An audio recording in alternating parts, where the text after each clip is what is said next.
From the gentle slopes of Galilee, crowds gathered in great numbers to hear Jesus. They were fishermen, farmers, mothers with children, the sick and the broken, ordinary people longing for extraordinary hope. As the people pressed closer, Jesus went up the mountain, sat down, and began to teach. The air grew still, as though heaven itself was listening, for what he spoke that day became the greatest sermon ever preached. He began with blessings, words that turned the world's values upside down. Blessed are the poor in spirit, for theirs is the kingdom of heaven. Blessed are those who mourn, for they shall be comforted. Blessed are the meek, for they shall inherit the earth. Blessed are those who hunger and thirst for righteousness, for they shall be filled. These words were not meant for the powerful or the proud, but for the humble, the broken, and the seeking. In that moment, the forgotten of the world were lifted up and given hope. Jesus then told them, "You are the salt of the earth. You are the light of the world." Just as salt preserves and gives flavor, his followers were to bring goodness into a broken world. Just as light drives away darkness, their faith was not to be hidden, but to shine so that others would glorify God. He reminded them that he did not come to destroy the law or the prophets, but to fulfill them. His teaching was not about empty rituals, but about hearts transformed by truth. Jesus raised the standard of holiness far beyond outward actions. He said, "You have heard that it was said, 'Do not murder.'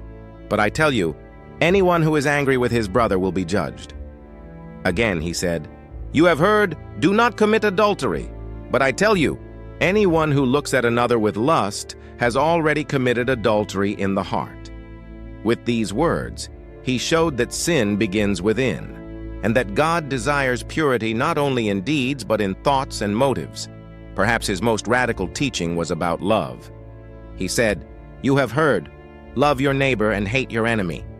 But I tell you, love your enemies, pray for those who persecute you, that you may be children of your Father in heaven."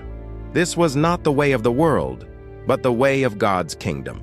He called for a love so deep that it overcame hatred, a mercy so wide that it forgave even the unforgivable. He then taught them how to pray, not for show, not with many words, but in secret from the heart. And he gave them the prayer that still unites believers everywhere. "Our Father in heaven, hallowed be your name. Your kingdom come, your will be done on earth as it is in heaven. Give us today our daily bread. Forgive us our debts as we forgive our debtors. Lead us not into temptation, but deliver us from evil." In this prayer, he gave them both intimacy with God and trust in his daily provision. Jesus warned them about greed and worry. He said, "Do not store up treasures on earth where moth and rust destroy, but store up treasures in heaven." He reminded them that no one can serve two masters, both God and money. He pointed to the birds of the air and the lilies of the field, showing that God cares for all creation. If God feeds the birds and clothes the flowers, how much more will he care for his children?